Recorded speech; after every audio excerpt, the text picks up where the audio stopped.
जय जोहार, नमस्कार। सैनिक छत्तीसगढ़ चैनल देख रहे हैं आप और छत्तीसगढ़ प्रदेश की इस वक्त की तमाम बड़ी खबरों की शुरुआत सर्वप्रथम आज की पहली बड़ी खबर के साथ। विशेष अभियान की शुरुआत छत्तीसगढ़ में हो रही है 2 से लेकर 31 अगस्त तक नए वोटर्स को जोड़ने का, जहां सीईओ ने कहा है कि दिव्यांगों को वोट फ्रॉम होम की एक विशेष सुविधा मिलेगी। और एक विशेष खबर जहां छत्तीसगढ़ प्रदेश में फीमेल वोटर्स की संख्या में काफी इजाफा हुआ है। दरअसल 2 अगस्त से छत्तीसगढ़ में वोटर लिस्ट का प्रकाशन हो रहा है और इसके बाद से लेकर 31 अगस्त तक नए मतदाताओं को जोड़ने का एक विशेष अभियान मुख्य निर्वाचन पदाधिकारी कार्यालय की ओर से चलाया जाएगा। ऐसे में इस अभियान की शुरुआत करने के लिए एक वॉकेथॉन का आयोजन रायपुर में किया जा रहा है। सुबह 7 बजे से वॉकेथॉन गांधी उद्यान से शुरू होकर जीई रोड से होते हुए शहीद स्मारक भवन पहुंचकर समाप्त होगी। मुख्य निर्वाचन पदाधिकारी रीना बाबा साहेब कंगाले के मुताबिक इसमें कई सामाजिक संगठन भी शामिल होंगे। ये विशेष अभियान 18 साल पूरे कर चुके नए वोटर्स के लिए वोटर लिस्ट में नाम जोड़ने के लिए चलाया जा रहा है। 31 अगस्त तक पूरे 90 विधानसभा क्षेत्रों में खास अभियान चलेंगे। हालांकि इसके बाद भी नए वोटर्स अपना नाम जुड़वा सकते हैं। वोटर लिस्ट का अंतिम प्रकाशन 4 अक्टूबर को किया जाएगा और इसी लिस्ट के आधार पर आगामी विधानसभा चुनाव होने हैं। मासूम से दुष्कर्म के विरोध में सुकमे में बंद का आह्वान किया गया, जहां भाजपाइयों ने दुकानें बंद करवाई। पीड़िता के परिजनों को 50 लाख रुपए मुआवजे की मांग को लेकर छत्तीसगढ़ के सुकमा जिले में 5 साल की छात्रा से दुष्कर्म के मामले में भाजपा ने सुकमा जिला बंद करवाया, जहां भाजपाई सुबह से सड़कों पर घूम कर लोगों से बंद को सफल बनाने की अपील करते नजर आए। कई व्यापारिक संगठनों ने इस बंद का समर्थन भी किया। सुबह से ही सभी दुकानें बंद थी। लोगों का आना जाना कम होने की वजह से सड़कें भी सुनसान दिखाई दे रही थी। भाजपा ने पीड़ित परिवार को 50 लाख रुपए मुआवजे देने की मांग की है। मेडिकल स्टोर को इस बंद से छूट दे दिया गया था। एक दिन पहले भाजपा कार्यकर्ताओं ने कलेक्टर और पुलिस अधीक्षक को पत्र लिखकर जिला बंद करवाने की सूचना भी दी थी। भाजपा कार्यालय के कार्यकर्ता सड़क पर उतरे, जहां इसी के साथ ही सरकार के खिलाफ मोर्चा खोला गया। भाजपा के जिलाध्यक्ष धानीराम बारसे ने कहा कि मामले में पुलिस ने एक आरोपी को गिरफ्तार कर लिया है, जिसे जेल भी भेजा जा चुका है, लेकिन कुछ और आरोपी भी हैं जिन्हें बचाया जा रहा है। नियमितीकरण की मांग को लेकर संविदा कर्मचारी अभी भी अपने धरने पर डटे हुए हैं। पीड़ित परिवार संघ के मोमबत्ती जलाकर के प्रदर्शन किया गया। दरअसल नियमितीकरण की मांग को लेकर के 3 जुलाई से जारी अनिश्चितकालीन हड़ताल, जो कि सर्व विभागीय संविदा कर्मचारियों के पंडाल पर था, बीते दिन भी गमगीन रहा, जहां प्रदर्शनकारियों ने चिट्ठी न कोई संदेश जैसे गीत गाकर दिवंगत साथी संविदा कर्मचारी मोतीलाल कौशिक की तस्वीरें और मोमबत्ती जलाकर पीड़ित परिवार के साथ प्रदर्शन किया। संविदा कर्मचारियों ने बताया कि मोतीलाल की बच्ची के लालन पालन के लिए कर्मचारी खुले हाथ से सहयोग राशि जुटा रहे हैं। धमतरी से आए दंपत्ति ने 4 माह की बिटिया को गोद लेने की पेशकश की है।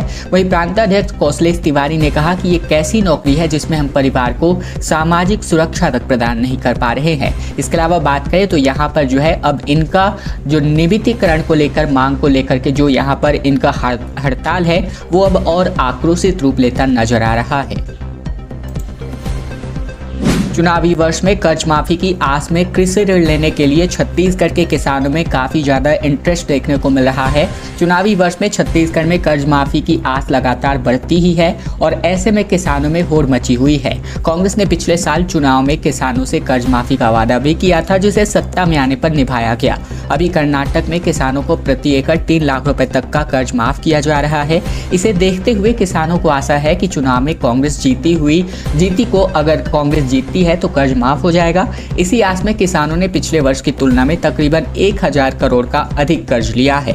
वहीं इस खरीफ सीजन 2023 के लिए राज्य सरकार ने 6100 करोड़ रुपए कृषि ऋण के रूप में किसानों को उपलब्ध कराए जाने का लक्ष्य रखा है। इसके मुकाबले 30 जुलाई की स्थिति में अब तक 5785 करोड़ रुपए का ऋण जो है अभी तक 13 लाख से अधिक किसानों ने ले लिया है, जो कि निर्धारित लक्ष्य का 95% पूरा हो चुका है। खरीफ सीजन 2022 में राज्य के किसानों ने इसी अवधि में 4600 करोड़ का ही आंकड़ा पार किया था। इसके अलावा बता दें कि बस्तर संभाग में सबसे ज्यादा ऋण लिए जा रहे हैं। कर्जा माफी को लेकर के किसानों की अगर राय की बात करें तो इनका कहना है कि हमारे अगर माफ कीजिए कांग्रेस सरकार अगर आती है तो पिछली बार की तरह इनका कर्जा एक बार फिर से माफ हो सकता है। इसी आशा उम्मीद में ये कर्ज ले रहे हैं। अनिश्चितकालीन हड़ताल पर जूनियर्स डॉक्टर्स चले गए हैं बीते दिन से, जहां मेकाहारा में पंडाल के नीचे ही मरीजों का चेकअप किया गया। इमरजेंसी सेवाओं को छोड़कर भी यहां पर इमरजेंसी सेवाएं भी यहां पर बंद करने की चेतावनी सरकार को दे रहे हैं। प्रदेश के सबसे बड़े अंबेडकर अस्पताल के जूनियर डॉक्टर्स अब पोस्ट पीजी रेजिडेंट्स हड़ताल पर चले गए हैं, वो भी अनिश्चितकालीन। जहां सुबह से ओपीडी में रहने वाले जूनियर डॉक्टर्स ही नहीं हैं, उनकी जगह रेगुलर स्टाफ ही अपनी सेवाएं दे रहे हैं। इमरजेंसी सेवाओं को छोड़कर के हड़ताल से दूर रखा गया है। स्टाइपेंड और बॉन्ड कम करने की मांग को लेकर के ये हड़ताल की जा रही है। जूडा एसोसिएशन के अध्यक्ष के मुताबिक जल्द अगर मांगे इनकी नहीं मानी जाती है तो इमरजेंसी सेवाओं को भी बंद कर दिया जाएगा। पहले दिन अस्पताल में आने वाले मरीजों का हड़ताली डॉक्टर्स ने पंडाल में ही चेकअप किया।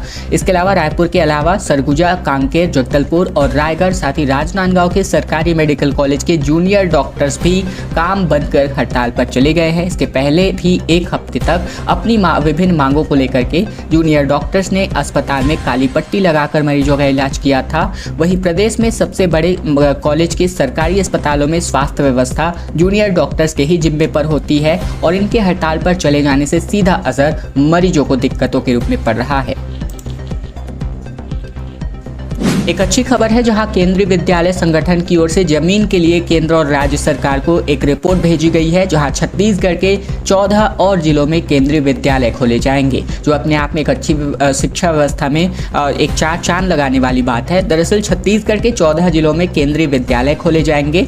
इसके लिए केंद्रीय विद्यालय संगठन जमीन की तलाश भी कर रहा है। इसमें नए बने 6 जिले भी शामिल हैं। बलौदाबाजार में जमीन की तलाश कर ली गई है और इस संबंध में केंद्र व राज्य सरकार को रिपोर्ट सौंप दी गई है।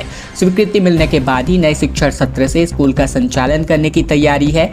इसी तरह बाकी जिले में भी जिला प्रशासन से जमीन उपलब्ध कराने की मांग हो रही है। देश भर में 3 करोड़ 65 लाख बच्चे स्कूल जाना बंद कर दिया है और छत्तीसगढ़ में ऐसे बच्चों की संख्या 2022 में 13,727 रही और इन बच्चों को स्कूल में वापस लाने के लिए ज़्यादा से ज़्यादा स्कूल खोलने का निर्णय किया गया है और इसी कड़ी में छत्तीसगढ़ के 14 जिलों का चयन हुआ है।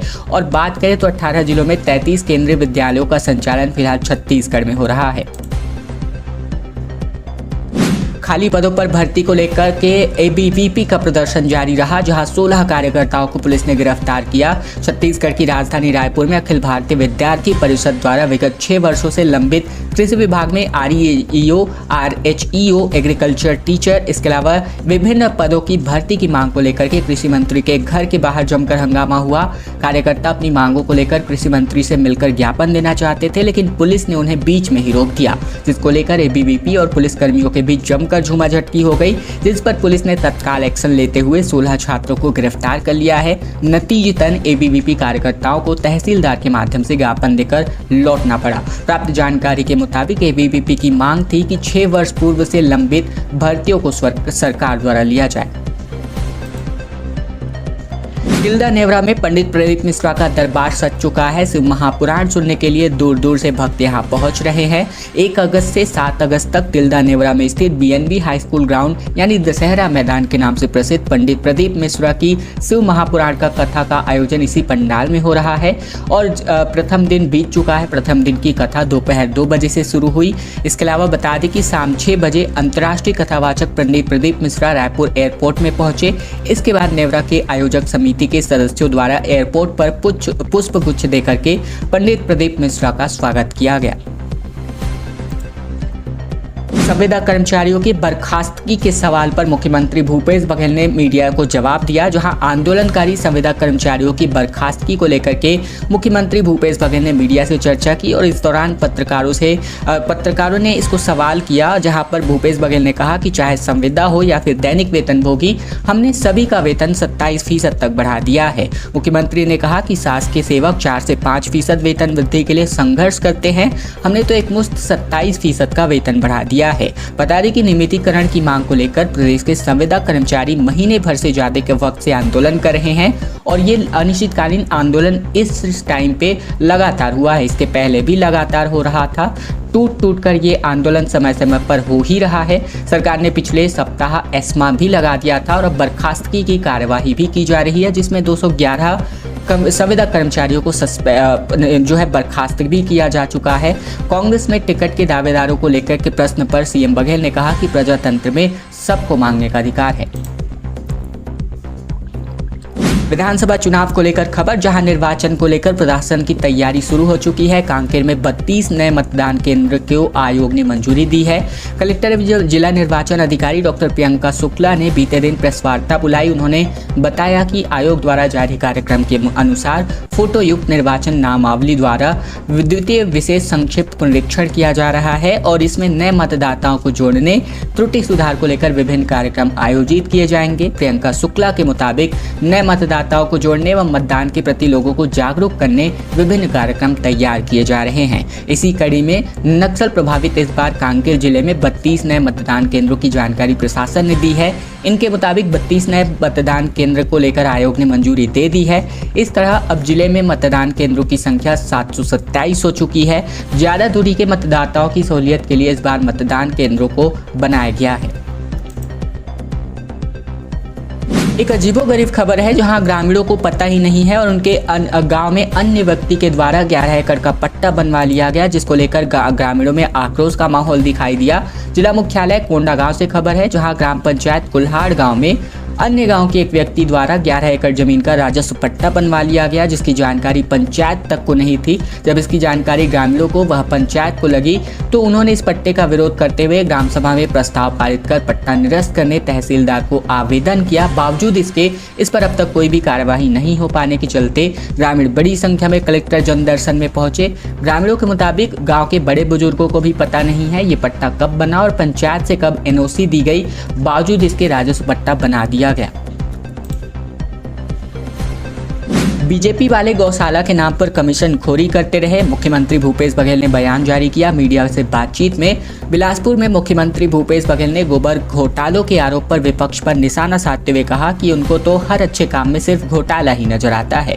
जब प्रदेश में 250 करोड़ रुपए की गोबर खरीदी हुई तो 269 करोड़ रुपए का घोटाला कैसे हो जाएगा। मुख्यमंत्री ने कहा कि गौशाला के नाम पर उनके लोग यानी भाजपा कमीशन खोरी करते हैं, वे गौ माता के नाम पर वोट मांगते हैं। उन्होंने कहा कि बिजली बिल राज्य सरकार ने नहीं बढ़ाया, बल्कि केंद्र विदेशों से कोयला खरीद रही है, जिसके कारण छत्तीसगढ़ में NTPC और लारा जैसे प्रोजेक्ट में उत्पादन लागत बढ़ चुका है, जिसका खामियाजा यहाँ की जनता को भुगत रही है।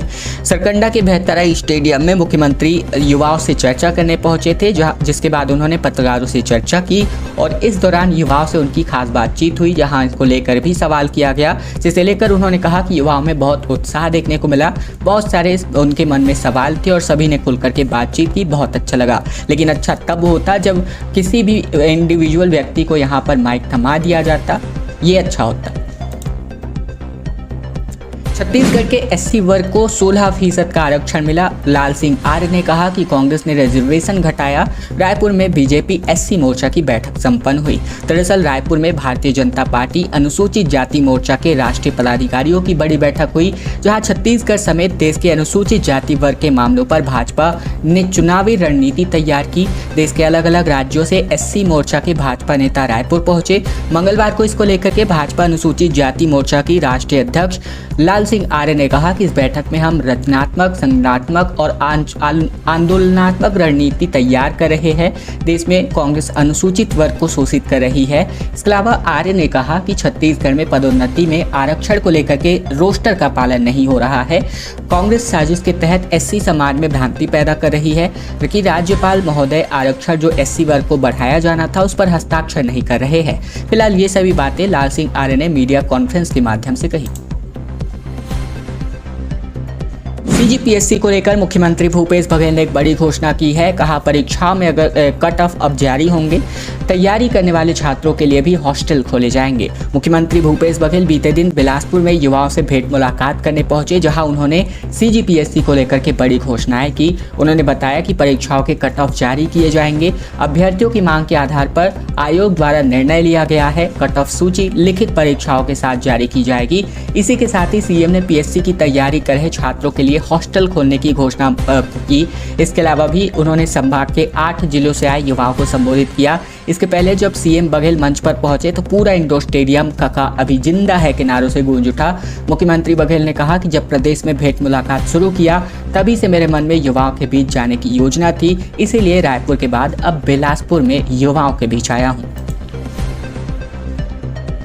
अंतिम बड़ी खबर, जहां चुनाव आयोग ने मतदाताओं का आंकड़ा जारी किया, जैसा कि मैंने आपको पहले भी बताया, जहां 21% वोट युवा है, जबकि छत्तीसगढ़ में मतदाताओं के अगर आंकड़ों की बात करें तो यहां रीना बाबा साहेब कांगाले ने आंकड़े जारी करते हुए बताया कि राज्य में कुल वोटरों की संख्या बढ़कर अब 1,96,40,430 पर जा पहुंची है।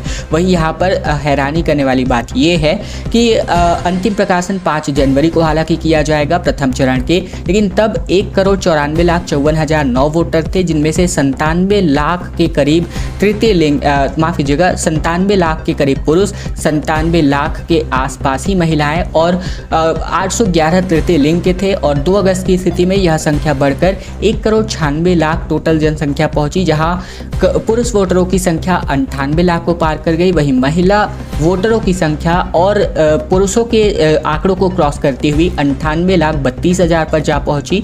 वहीं तृतीय लिंग के वोटरों की संख्या छत्तीसगढ़ में 767 पर जा पहुंची है। खैर दोस्तों, आज की खबरों का सिलसिला बस यही तक का था। अगर आपको यह वीडियो पसंद आया है तो वीडियो को लाइक करना मत भूलिएगा। चैनल पर अगर आप नए हैं तो चैनल को भी जरूर से सब्सक्राइब कर लीजिएगा, ताकि प्रतिदिन की महत्वपूर्ण खबरें छत्तीसगढ़ समाचार बिना किसी रुकावट रोजाना हम आप तक पहुंचा सकें।